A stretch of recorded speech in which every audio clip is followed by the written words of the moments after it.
Welcome to the Folktale Project. This is Dan Scholes. Today we have our final Russian folktale of the week, and man, it's a doozy. This is the one that we're revisiting. We've heard before, and yet it's still amazing. It is one of my favorite tales, and it has everything. It has a prince, it has a princess, it has a deathless warrior, and of course, it's Russian, and it's amazing. So it has Baba Yaga. This is The Death of Koshchei the Deathless. In a certain kingdom, there lived a Prince Ivan. He had 3 sisters. The first was Princess Marya, the second was Princess Olga, the third, Princess Anna. When their father and mother lay at the point of death, they had thus enjoined their son. "Give your sisters in marriage to the very first suitors who come to woo them. Don't go keeping them by you." They died, and the prince buried them, and then, to solace his grief, he went with his sisters into the garden green to stroll. Suddenly, the sky was covered by a black cloud. A terrible storm arose. "Let us go home, sisters," he cried. Hardly had they got into the palace when the thunder pealed, the ceiling split open, and into the room where they were came flying a falcon bright. The falcon smote upon the ground, became a brave youth, and said, "Hail, Prince Ivan! Before I came as a guest, but now I have come as a wooer. I wish to propose for your sister, the Princess Marya. If you find favor in the eyes of my sister, I will not interfere with her wishes. Let her marry you in God's name." The Princess Marya gave her consent. The falcon married her and bore her away into his own realm. Days followed days, hours chase hours, a whole year goes by. One day, Prince Ivan and his 2 sisters went out to stroll in the garden green. Again, there arose a storm cloud, with whirlwind and lightning. "Let us go home, sisters," cries the prince. Scarcely had they entered the palace when the thunder crashed, the roof burst into a blaze, the ceiling split in twain, and in flew an eagle. The eagle smote upon the ground and became a brave youth. "Hail, Prince Ivan! Before I came as a guest, but now I have come as a wooer." And he asked for the hand of the Princess Olga. Prince Ivan replied, "If you find favor in the eyes of Princess Olga, then let her marry you. I will not interfere with her liberty of choice." The Princess Olga gave her consent and married the eagle. The eagle took her and carried her off to his own kingdom. Another year went by. Prince Ivan said to his youngest sister, "Let us go out and stroll in the garden green." They strolled about for a time. Then again there arose a storm cloud, with whirlwind and lightning. "Let us return home, sister," said he. They returned home, but they hadn't had time to sit down when the thunder crashed, the ceiling split open, and in flew a raven. The raven smote upon the floor and became a brave youth. The former youths had been handsome, but this one was handsomer still. "Well, Prince Ivan, before I came as a guest, but now I come as a wooer. Give me the Princess Anna to wife." "I won't interfere with my sister's freedom. If you gain her affections, let her marry you." So the Princess Anna married the raven, and he bore her away into his own realm. Prince Ivan was left alone. A whole year he lived without his sisters. Then he grew weary and said, "I will set out in search of my sisters." He got ready for the journey. He rode, and one day he saw a whole army lying dead on the plain. He cried aloud, "If there be a living man here, let him make answer, who has slain this mighty host?" There replied unto him a living man, "All this mighty host has been slain by the fair princess Marya Morevna." Prince Ivan rode further on, and came to a white tent, and forth came to meet him the fair Princess Marya Morevna. "Hail, Prince," says she. "Whither does God send you, and is it of your own free will or against your will?" Prince Ivan replied, "Not against their will do brave youths ride." "Well, if your business be not pressing, tarry a while in my tent." Thereat was Prince Ivan glad. He spent 2 nights in the tent, and he found favor in the eyes of Marya Morevna, and she married him. The fair Princess Marya Morevna carried him off into her own realm. They spent some time together, and then the princess took it into her head to go a-warring. She handed over all the housekeeping affairs to Prince Ivan and gave him these instructions. "Go about everywhere. Keep watch over everything. Only do not venture to look into that closet there." He couldn't help doing so. The moment Marya Morevna had gone, he rushed to the closet, pulled open the door, and looked in. And there hung Koshchei the Deathless, fettered by 12 chains. Then Koshchei entreated Prince Ivan, saying, "Have pity upon me, and give me a drink. 10 years long have I been here in torment, neither eating nor drinking. My throat is utterly dried up." The prince gave him a bucketful of water. He drank it up and asked for more, saying, "A single bucket of water will not quench my thirst. Give me more." The prince gave him a second bucketful. Koshchei drank it up and asked for a third. And when he had swallowed the 3rd bucketful, he regained his former strength. He gave his chains a shake and broke all 12 at once. "Thanks, Prince Ivan," cried Koshchei the Deathless. "Now you will sooner see your own ears than Marya Morevna." And out of the window he flew in the shape of a terrible whirlwind. And he came up with the fair Princess Marya Morevna as she was going her way, laid hold of her, and carried her off home with him. But Prince Ivan wept full sore, and he arrayed himself and set out a-wandering, saying to himself, "Whatever happens, I will go and look for Marya Morevna." 1 day passed. Another day passed. At the dawn of the 3rd day he saw a wondrous palace, and by the side of the palace stood an oak, and on the oak sat a falcon bright. Down flew the falcon from the oak, smote upon the ground, turned into a brave youth, and cried aloud, "Ha ha! Dear brother-in-law, how deals the Lord with you?" Out came running the Princess Marya, joyfully greeted her brother Ivan, and began inquiring after his health, and telling him all about herself. The prince spent 3 days with them. Then he said, "I cannot abide with you. I must go in search of my wife, the fair Princess Marya Morevna." "Hard it will be for you to find her," answered the falcon. "At all events, leave with us your silver spoon. We will look at it and remember you." So Prince Ivan left his silver spoon at the falcon's, and went on his way again. On he went 1 day, on he went another day, and by the dawn of the 3rd day he saw a palace still grander than the former one, and hard by the palace stood an oak, and on the oak sat an eagle. Down flew the eagle from the oak, smote upon the ground, turned into a brave youth, and cried aloud, "Rise up, Princess Olga! Hither comes our brother dear!" The Princess Olga immediately ran to meet him, and began kissing him and embracing him, asking after his health, and telling him all about herself. With them, Prince Ivan stopped 3 days. Then he said, "I cannot stay here any longer. I am going to look for my wife, the fair Princess Marya Morevna."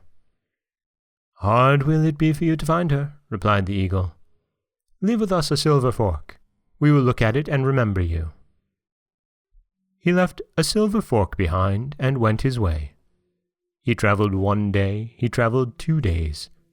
At daybreak, on the 3rd day, he saw a palace grander than the first 2, and near the palace stood an oak, and on the oak sat a raven. Down flew the raven from the oak, smote upon the ground, turned into a brave youth, and cried aloud, "Princess Anna, come forth quickly, our brother is coming." Out ran the Princess Anna, greeted him joyfully, and began kissing and embracing him, asking after his health and telling him all about herself. Prince Ivan stayed with them 3 days. Then he said, "Farewell. I'm going to look for my wife, the fair Princess Marya Morevna." "Hard will it be for you to find her," replied the raven. "Anyhow, leave your silver snuff-box with us. We will look at it and remember you." The prince handed out his silver snuff-box, took his leave, and went his way. One day he went, another day he went, and on the 3rd day he came to where Marya Morevna was. She caught sight of her love, flung her arms around his neck, burst into tears, and exclaimed, "Oh, Prince Ivan, why did you disobey me and go looking into the closet and letting out Koshchei the Deathless?" "Forgive me, Marya Morevna. Remember not the past. Much better fly with me, while Koshchei the Deathless is out of sight. Perhaps he won't catch us." So they got ready and fled. Now, Koshchei was out hunting. Towards evening he was returning home when his good steed stumbled beneath him. "Why stumblest thou, sorry jade? Scentest thou some ill?" The steed replied, "Prince Ivan has come and carried off Marya Morevna. Is it possible to catch them?" "It is possible to sow wheat, to wait till it grows up, to reap and thresh it, to grind it into flour, to make 5 pies of it, to eat those pies, and then to start in pursuit, and even then to be in time." Koshchei galloped off and caught up with Prince Ivan. "Now," says he, "this time I will forgive you in return for your kindness in giving me water to drink. And a 2nd time I will forgive you, but the 3rd time beware, I will cut you to bits." Then he took Marya Morevna from him and carried her off. But Prince Ivan sat down on a stone and burst into tears. He wept and wept, and then returned back again to Marya Morevna. Now, Koshchei the Deathless happened not to be at home. "Let us fly, Marya Morevna." "Ah, Prince Ivan, he will catch us." "Suppose he does catch us. At all events, we shall have spent an hour or 2 together." So they got ready and fled. As Koshchei the Deathless was returning home, his good steed stumbled beneath him. "Why stumblest thou, sorry jade? Scentest thou some ill?" "Prince Ivan has come and carried off Marya Morevna." "Is it possible to catch them?" "It is possible to sow barley, to wait till it grows up, to reap and thresh it, to brew beer, to drink ourselves drunk on it, to sleep our fill, and then to set off in pursuit, and yet to be in time." Koshchei galloped off. "Didn't I tell you that you should not see Marya Morevna any more than your own ears?" And he took her away and carried her off with him. Prince Ivan was left there alone. He wept and wept. Then he went back again after Marya Morevna. Koshchei happened to be away from home at that moment. "Let us fly, Marya Morevna." "Ah, Prince Ivan, he is sure to catch us and hew you into pieces." "Let him hew away. I cannot live without you." So they got ready and fled. Koshchei the Deathless was returning home when his good steed stumbled beneath him. "Why stumblest thou? Scentest thou any ill?" "Prince Ivan has come and carried off Marya Morevna." Koshchei galloped off, caught Prince Ivan, chopped him into little pieces, put them into a barrel, smeared it with pitch, and bound it with iron hoops, and then flung it into the blue sea. But Marya Morevna he carried off home. At that very time the silver articles turned black which Prince Ivan had left with his brothers-in-law. "Ah," said they, "the evil is accomplished sure enough." Then the eagle hurried to the blue sea, caught hold of the barrel and dragged it ashore. The falcon flew away for the water of life, and the raven for the water of death. Afterwards they all 3 met, broke open the barrel, took out the remains of Prince Ivan, washed them, and put them together in fitting order. The raven sprinkled them with the water of death. The pieces joined together, and the body became whole. The falcon sprinkled it with the water of life. Prince Ivan shuddered, stood up, and said, "Ah, what a time I've been sleeping!" "You'd have gone on sleeping a good deal longer if it hadn't been for us," replied his brothers-in-law. "Now come and pay us a visit." "Not so, brothers. I shall go and look for Maria Morevna." And when he had found her, he said to her, "Find out from Koshchei the Deathless whence he got so good a steed." So Maria Morevna chose a favorable moment and began asking Koshchei about it. Koshchei replied, "Beyond thrice 9 lands, in the 30th kingdom, on the other side of the fiery river, there lives a Baba Yaga. She had so good a mare that she flies right around the world on it every day. And she has many other splendid mares. I watched her herds for 3 days without losing a single mare, and in return for that, the Baba Yaga gave me a foal." "But how did you get across the fiery river?" "Why, I've got a handkerchief of this kind. When I wave it thrice on the right hand, there springs up a very lofty bridge, and the fire cannot reach it." Maria Morevna listened to all this and repeated it to Prince Ivan, and she carried off the handkerchief and gave it to him. So he managed to get across the fiery river, and then went on to the Baba Yaga's. Long he went on without getting anything either to eat or to drink. At last he came across an outlandish bird and its young ones. Says Prince Ivan, "I'll eat one of these chickens." "Don't eat it, Prince Ivan," begs the outlandish bird. "Some time or another I'll do you a good turn." He went on farther, and saw a hive of bees in the forest. "I'll get a bit of honeycomb," says he. "Don't disturb my honey, Prince Ivan," exclaims the queen bee. "Some time or another I'll do you a good turn." So he didn't disturb it, but went on. Presently there he met a lioness with her cub. "Anyhow, I'll eat this lion cub," says he. "I'm so hungry I feel quite unwell." "Please let us alone, Prince Ivan," begs the lioness. "Some time or another I'll do you a good turn." "Very well, have it your own way," says he. Hungry and faint he wandered on, walked farther and farther, and at last came to where the house of the Baba Yaga stood. Round the house were set 12 poles in a circle, and on each of 11 of the poles was stuck a human head. The 12th alone remained unoccupied. "Hail, Granny!" "Hail, Prince Ivan! Wherefore have you come? Is it of your own accord or on compulsion?" "I have come to earn from you a heroic steed." "So be it, Prince. You won't have to serve a year with me, but just 3 days. If you take good care of my mares, I'll give you a heroic steed. But if you don't, well then you mustn't be annoyed at finding your head stuck on top of the last pole up there." Prince Ivan agreed to these terms. Baba Yaga gave him food and drink, and bade him set about his business. But the moment he had driven the mares afield, they cocked up their tails, and away they tore across the meadows in all directions. Before the prince had time to look round, they were well out of sight. Thereupon he began to weep and to disquiet himself, and then he sat down upon a stone and went to sleep. But when the sun was near its setting, the outlandish bird came flying up to him and awakened him, saying, "Arise, Prince Ivan! The mares are at home now." The prince arose and returned home. There the Baba Yaga was storming and raging at her mares and shrieking, "Whatever did ye come home for?" "How could we help coming home?" said they. "There came flying birds from every part of the world, and all but pecked our eyes out." "Well, well, tomorrow don't go galloping over the meadows, but disperse among the thick forests." Prince Ivan slept all night. In the morning the Baba Yaga says to him, "Mind, Prince, if you don't take good care of the mares, if you lose merely one of them, your bold head will be stuck on that pole." He drove the mares afield.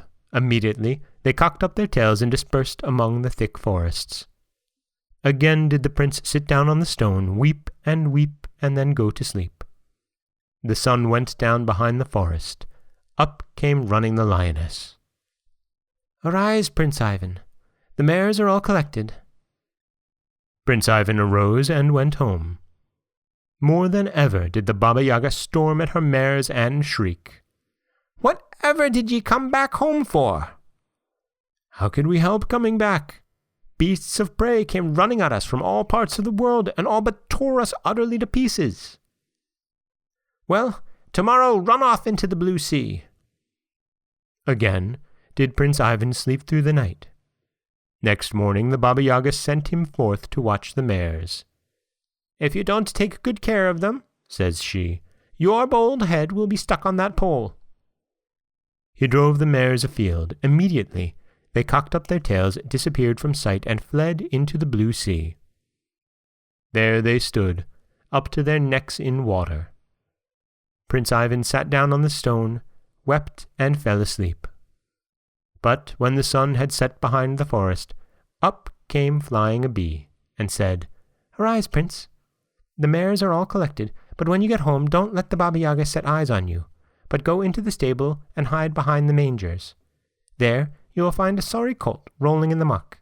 Do you steal it, and at the dead of night ride away from the house." Prince Ivan arose, slipped into the stable, and lay down behind the mangers, while the Baba Yaga was storming away at her mares and shrieking, "Why did ye come back?" "How could we help coming back? There came flying bees in countless numbers from all parts of the world, and began stinging us on all sides till the blood came." The Baba Yaga went to sleep. In the dead of the night, Prince Ivan stole the sorry colt, saddled it, jumped on its back, and galloped away to the fiery river. When he came to that river, he waved the handkerchief 3 times on the right hand, and suddenly, springing goodness knows whence, there hung across the river, high in the air, a splendid bridge. The prince rode across the bridge, and waved the handkerchief twice only on the left hand. There remained across the river a thin, ever so thin bridge. When the Baba Yaga got up in the morning, the sorry colt was not to be seen. Off she set in pursuit. At full speed did she fly in her iron mortar, urging it on with the pestle, sweeping away her traces with the broom. She dashed up to the fiery river, at a glance said, "A capital bridge!" She drove on to the bridge, but had only got halfway when the bridge broke in two, and the Baba Yaga went flop into the river. There truly did she meet with a cruel death. Prince Ivan fattened up the colt in the green meadows, and turned it into a wondrous steed. Then he rode to where Marya Morevna was. She came running out, and flung herself on his neck, crying, "By what means has God brought you back to life?" "Thus and thus," says he. "Now come along with me." "I'm afraid, Prince Ivan. If Koshchei catches us, you will be cut in pieces again." "No, he won't catch us. I have a splendid heroic steed now. It flies just like a bird." So they got on its back and rode away. Koshchei the Deathless was returning home when his horse stumbled beneath him. "What art thou stumbling for, sorry jade? Dost thou scent any ill? Prince Ivan has come and carried off Marya Morevna." "Can we catch them?" "God knows. Prince Ivan has a horse now which is better than I." "Well, I can't stand it," says Koshchei the Deathless. "I will pursue." After a time, he came up with Prince Ivan, lighted on the ground, and was going to chop him up with his sharp sword, but at that moment Prince Ivan's horse smote Koshchei the Deathless full swing with its hoof, and cracked his skull. And the prince made an end of him with a club. Afterwards, the prince heaped up a pile of wood, set fire to it, burnt Koshchei the Deathless on the pyre, and scattered his ashes to the wind. Then Marya Morevna mounted Koshchei's horse, and Prince Ivan got on his own, and they rode away to visit the raven, and then the eagle, and then the falcon. Wherever they went, they met with a joyful greeting. "Ah, Prince Ivan, we had never expected to see you again. Well, it wasn't for nothing that you gave yourself so much trouble. Such a beauty as Marya Morevna one must search all the world over for, and never find one like her."